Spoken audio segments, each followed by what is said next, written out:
Obrigada. Eu contei, né, aqui, até pelo que o público conhece de você, te vem muitas vezes lá na Darleide, no consultório, como psicóloga, mas você se divide entre esses dois ministérios, né? Diferente até de muitos cantores que vêm aqui e vivem só do ministério musical. Como é se dividir entre esses dois universos? É fantástico, porque eu acho que as coisas se complementam, né? Você trazer a música com a psicologia e respostas para as pessoas que estão em busca, né, de respostas. Às vezes elas procuram e elas não encontram, às vezes, não só no consultório, nem todos têm acesso, ainda existe muito preconceito em relação, muitas vezes, à psicologia. Então as pessoas acessam, muitas vezes, uma resposta através da música. E isso não aconteceu assim do nada, não foi por acaso, mas ao mesmo tempo foi um chamado que foi acontecendo, né? Então, uma hora os amigos falaram, e aí, Vanessa, por que não misturar as duas coisas? E eu comecei a pensar a respeito e falei, puxa, seria interessante. Você sempre cantou, então? Sempre cantei, desde criança. Eu tenho uma história musical, desde família. Minha mãe é alguém que tem uma influência muito forte na minha vida, Noemi. Ela acabou cantando, gravando LPs na época, né? Ela era uma solista de um quinteto e a influência dela foi muito forte. Quando eu tinha 3 anos de idade, nós nos mudamos para Cotia, que era interior de São Paulo, e lá tive o grato privilégio de encontrar o Arinei, esposo da Alessandra Samadello. Ele tinha 18 anos na época, era um menino, mas ele era responsável pela música na igreja. Então, ali nós começamos a cantar, a nos desenvolver, o ministério começou ali. E me contaram que nessa fase, você é super novinha e tal, mas a primeira vez, então, que você cantou, quem estava tocando o piano era o Arinei. Era o Arinei, eu tinha 3 aninhos. E é interessante que a música que eu cantei primeiro foi a música Amou-me. Eu tive o privilégio de regravar essa música no meu CD depois de 30 anos. Ah, que legal. Então foi bem legal. Não sei, de repente o nome do Arinei não é um nome tão conhecido de todo mundo, mas o Arinei Oliveira é um dos grandes músicos da música cristã brasileira. Exatamente. Compositor, pianista, arranjador, produtor musical, enfim. Uma pessoa que estudou profundamente música, um grande conhecedor da área. Então você começou muito bem. Eu comecei bem já, né? Eu com 3, ele com 18, ele era um menino, mas ele estudava muito. Ele já era um produtor musical na época, ele já mexia muito com grupos musicais. Foi ali que houve o encontro da Alessandra Samadello com ele, a gente acompanhou isso acontecer, né? E foi muito legal, porque a gente era muito simples, minha mãe também era uma pessoa que participava já bastante, mas com a simplicidade de quem queria louvar a Deus, né? E eu fui crescendo ali. E assim, por falar da música, que você começou muito cedo já cantando e com esse envolvimento da música dentro da igreja, não é muito diferente com essa área da psicologia, porque me contaram o seguinte, que desde a época lá da escola, vocês tinham um projeto, inclusive, de vender melzinho, né, na escola, mas você não se contentava em vender o melzinho e pronto, acabou. Você queria ficar lá ouvindo a pessoa contando os problemas e você lá, dando atenção, né? Você falou com a galera aí, né? Eu tô bem apurado aqui de informação, viu? Pois é, foi uma outra oportunidade incrível. Eu digo assim, que a minha trajetória de vida sempre foi marcada por chamados que Deus foi fazendo. Então, com 14 anos, 94, 95, eu fui para o colégio interno, o IASP, né?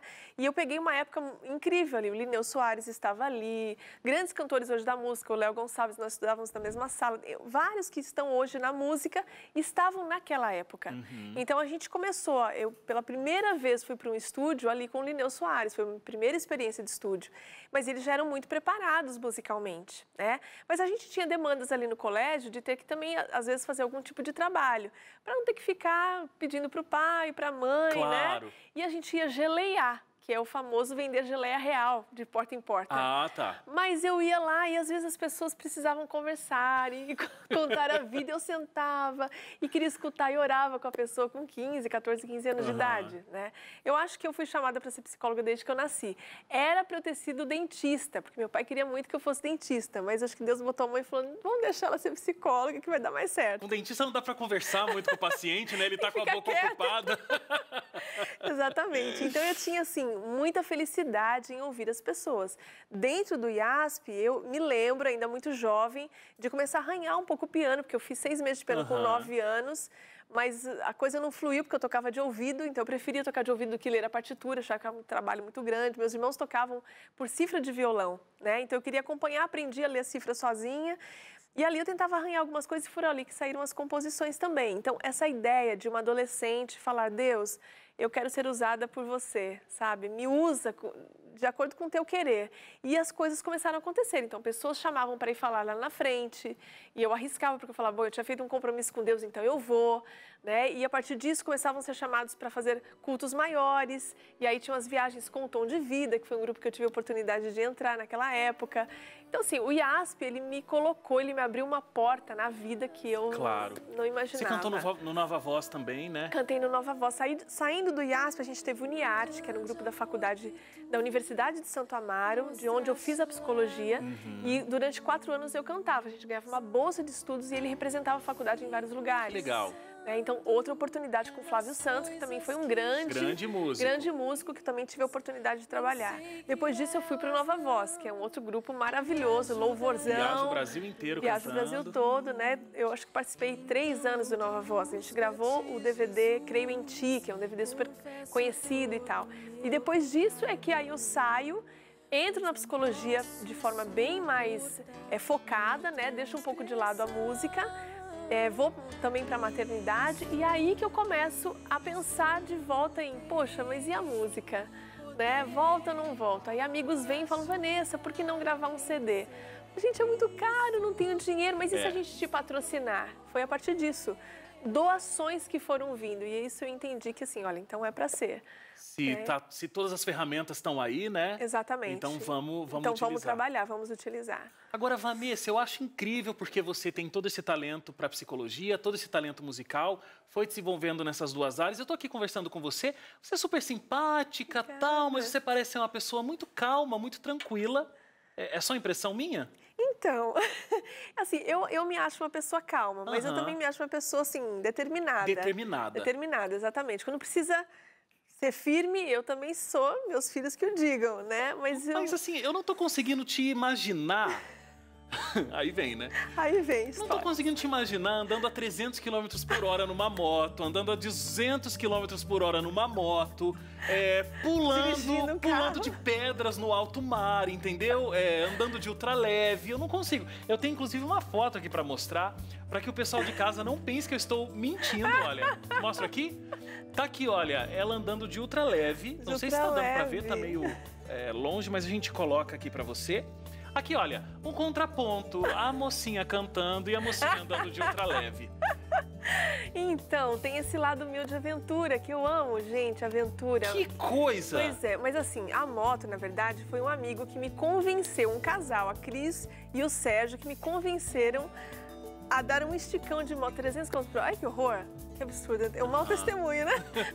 Foi uma vez pra nunca mais, né? Porque o capacete abriu, foi uma experiência assim, meu Deus! Um pouquinho traumática. Foi, mas assim, é uma emoção diferente. Então, coisas de aventura, eu gosto bastante. Esse é um outro lado da minha vida que eu acho que é onde a gente descarrega adrenalina. Até porque, imagina, conversar com pacientes o tempo todo, ouvir problemas, né?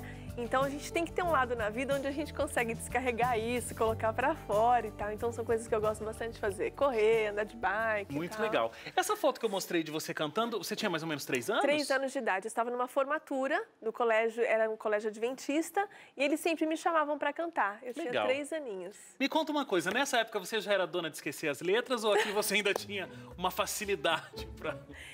Você sabe, menino, que eu não sei o que foi acontecendo comigo, eu cantava direitinho nessa época. Eu evoluí. Eu tenho, Vanessa, eu acho que daria um programa inteiro só de histórias suas, esquecendo a letra das músicas. Letra de música. O que acontece? Me explica. Olha, tem uma coisa assim, a minha mãe sempre cantou com letra e ela me deixava no ponto. Né? Eu era o ponto humano dela, então ela cantava e eu tinha aquela ansiedade de cantar a letra certa para ela. Então ela olhava para mim e eu já falava a letra na frente para ela. Então já veio uma coisa de família de, se nós não estamos com a letra ou com o ponto, dá uma insegurança ali, né? Conforme vinham os grupos musicais, como a gente repetia demais, eu tava bem e outra, tinham pessoas à minha volta, então aquela segurança, né?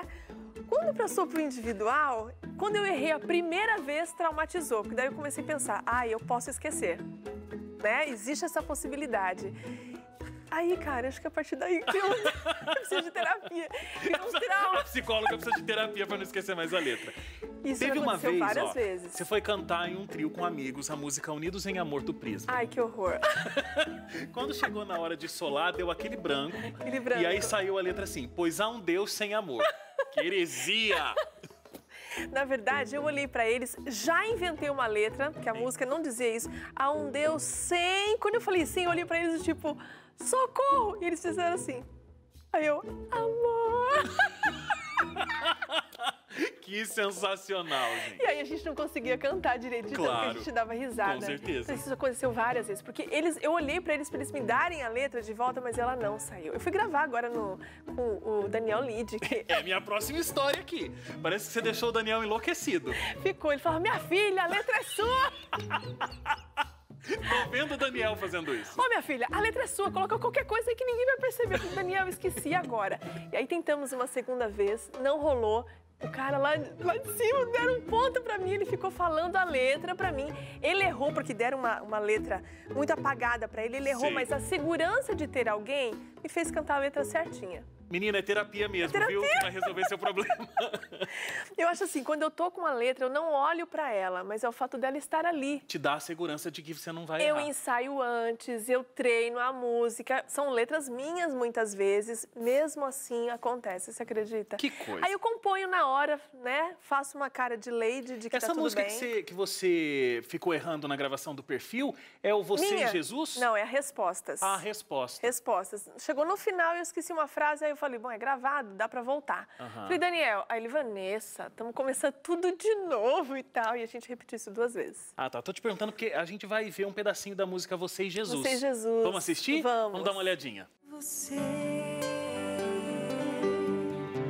que olha em volta e não pode abandonar os brilhos que se apagam, os ecos que se perdem, valores que não podem perdurar. Você. Ô, Vanessa, me conta sobre essa música que foi gravada pela Eveline. Eu sei que é uma composição sua, mas essa música te ensinou muito sobre os dons e de como os dons não pertencem a gente, né? Mas eles pertencem a Deus. E com o trabalho que você teve com essa música, isso ficou muito claro no seu coração, não é isso? Na verdade, tudo começou assim.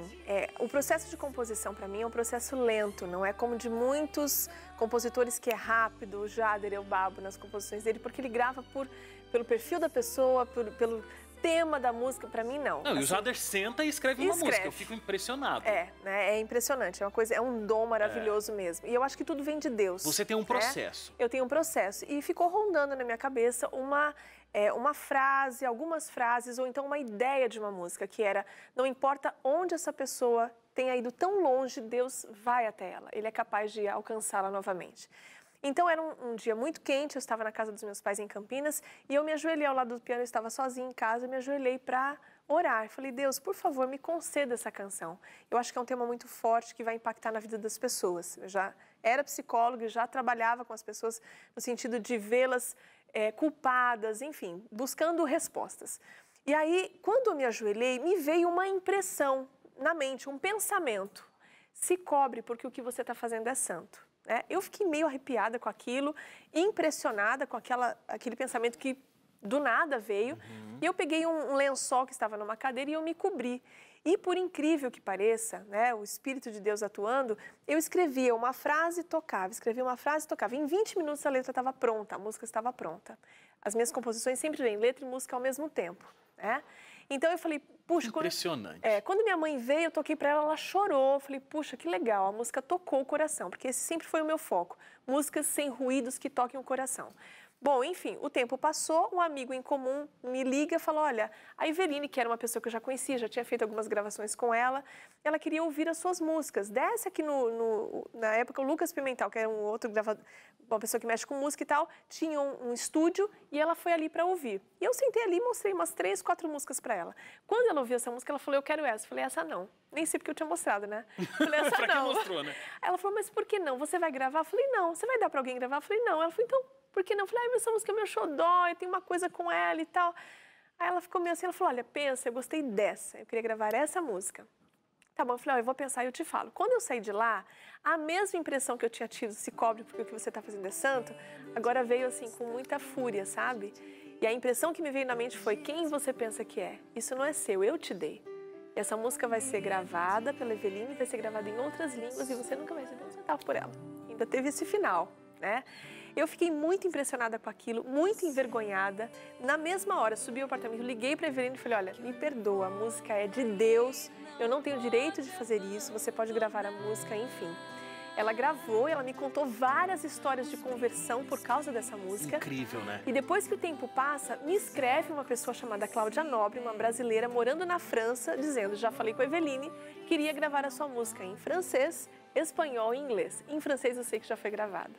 Então, assim, eu chorei horrores, né? Porque eu imaginei, o sonho de Deus é sempre muito maior e os planos dele do que aquilo que a gente imagina. Já como diz Robson Fonseca. Exatamente. E aí eu fiquei pensando, depois de tanto tempo, eu pude gravar o meu CD e realizar o meu sonho de gravar essa música também. Então, olha como Deus atua e trabalha. E na tua voz a música é nova, né? É nova. Mas na voz da Eveline já tem um tempo, Sim. muitas histórias, como você contou. Eu até tenho uma aqui, que a Eveline contou para nossa produção. Eu acho que você já deve legal. saber, mas de uma enfermeira que estava prestes a tirar a vida e, de repente, essa música começou a tocar no rádio. E ela acabou desistindo do suicídio porque, naquele momento que ela tinha tomado a decisão, essa música impactou o coração dela. É muito forte, né? Deus seja louvado. Imagina, é a vida de alguém. A vida de alguém. Imagina eu dizendo, não, a música é minha. Esses são, acho que, as estátuas que Deus vai derrubando conforme o tempo vai passando e a gente também vai amadurecendo na experiência espiritual, na experiência cristã, para a gente entender de fato qual é a nossa identidade, quem nós somos. Eu fui constituindo a Vanessa ao longo do tempo e o chamado para a psicologia veio da mesma forma, Deus dizendo, essa profissão eu te dei. Não adianta você trabalhar o cunho emocional das pessoas sem que elas estejam ligadas a mim ou retornem a mim. E aí eu me vi diante de um problema, porque a psicologia, ela impede a mistura da religião com a psicologia. E aí como é que eu faria? É verdade. Existia uma ética. Mas eu comecei a perceber que as pessoas que usavam a fé dentro de hospitais tinham uma melhora muito mais significativa. E esse foi o meu gancho. Eu achei muito interessante aqui uma coisa que eu li, que a minha produção me contou, que você chega, inclusive, a orar, você chega a jejuar por algumas histórias de alguns pacientes que você ouve no consultório. Então, você tem a ética de não impor a sua religião Nunca para o teu paciente, porque, né, você Sim. respeita o código profissional. Exatamente. Mas isso não impede que a Vanessa cristã ore, jejue pelo problema daquele paciente que te conta no consultório. Exatamente. É muito bonito isso, muito bonito e de verdade. É incrível como que esses pacientes, eles trazem o tema Deus. E a relação deles com Deus, sem que isso nunca seja imposto. Né? Porque existe, de fato, um código de ética e nós precisamos respeitar. Mas as pessoas precisam adorar a alguma coisa. E elas têm sede disso. E quando a gente ajuda essa pessoa a fazer esse encontro, essa caminhada individual, ela sozinha encontra o caminho. Então, o meu trabalho por trás é, como cristã, orar para que o Deus Criador de todas as coisas e o maior psicólogo que existe, trabalhe por elas e para solucionar o problema delas. Então, muitos casos que eu achava insolúvel, eu conseguia ver a mão de Deus atuando, jejuando por esses pacientes e orando por eles. Incrível. No ano passado, você lançou, pela gravadora Novo Tempo, a música Plano Redentor. Plano Redentor. Um clipe que foi gravado em Jerusalém. Olha, que privilégio. Deve ser incrível gravar lá, né? Gravar lá, porque foi incrível. você anda por lugares onde Jesus andou. Exato. Você tá no cenário onde a Bíblia foi escrita. Exatamente. Né? Onde todas as histórias importantes da Bíblia aconteceram, não só em Jerusalém, mas naquela região, né? Região. Como foi para você gravar um clipe ali? Foi emocionante, impactante em todos os sentidos. Primeiro no pessoal, porque ali você vê a sua pequenez. Ali você entende que o plano da redenção ele é muito maior do que você realmente imaginava. Esse clipe especialmente eu gravei ele todo descalça. E as pedras em Jerusalém são muito geladas. Eu fui em abril, não era uma época tão fria, mas o sol baixava ali por cerca de 4 horas da tarde e gelava, né? Eu senti muito frio gravando lá, muito vento.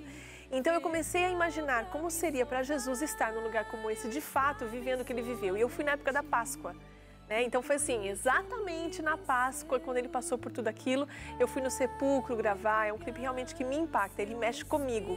Todas as músicas, elas primeiro mexem comigo para depois, eu acho que eu alcançar o público, né? Acho que esse é o grande segredo. Exatamente, então foi um encontro pessoal primeiro com Deus e depois com, de fato, o meu objetivo de vida, o meu ministério. O que eu realmente estou trazendo para essas pessoas? Como eu posso transmitir para eles, através de um clipe, a emoção de estar aqui vivendo um pouco daquilo que Jesus possa ter vivido. Então, foi um dos meus maiores sonhos, era ir para Israel. Eu tive a oportunidade de ir para lá, né, e ver que Jesus não era pobre, Jesus era um mendigo, Jesus foi completamente colocado de lado da sociedade. Estar ali presenciando isso, como eles todos agem, né, e os rituais que são feitos ali, isso marca a nossa vida para sempre. A gente vê que a história é real. Às vezes você lê, e o deserto da Judéia. Eu falo, eu estive no deserto da Judéia, eu sei o que é isso. Fui lá naquela caverna onde Davi se escondeu de Saul. Tudo aquilo é real. Então você começa a trazer a história da Bíblia agora para dentro da sua vida, né? E quando você traduz isso ainda em música, eu acho que tem um alcance extraordinário, né? As pessoas podem assistir isso tudo acontecer. Agora, além desse clipe, você já gravou outros 6, né? 6 clipes, são 7 ao total. Tem um, inclusive, que vai ser lançado agora, daqui a pouquinho. Daqui a pouquinho vai ser lançado Você e Jesus, que também foi gravado lá no Muro das Lamentações, em Jerusalém. Tem um outro que também já foi lançado no Caixa de Música, que é no deserto da Judéia. É um grande deserto na frente do Mar Morto. Esse também é bem impactante, fala sobre o deserto que Jesus passou, que nós passamos, todos nós passamos por desertos. É só procurar lá, olha, a Vanessa Oliveira, no canal da gravadora, tem esses clipes para o pessoal assistir. Isso mesmo. Vanessa, muito obrigado porque você veio. Adorei a nossa conversa. Obrigada, adorei te conhecer pessoalmente. Acho que a gente nunca tinha se encontrado pessoalmente, né? Acho que só ali de vez em quando nos bastidores, um oi, né? Um oi ali, mas muito legal conhecer mais profundamente a tua história. Eu que agradeço. Que Deus continue te abençoando muito nesses 2 grandes ministérios, né? Como psicóloga e como cantora. Muito obrigado. Agradeço. Abençoe também o seu trabalho, que está aqui dando voz pra gente.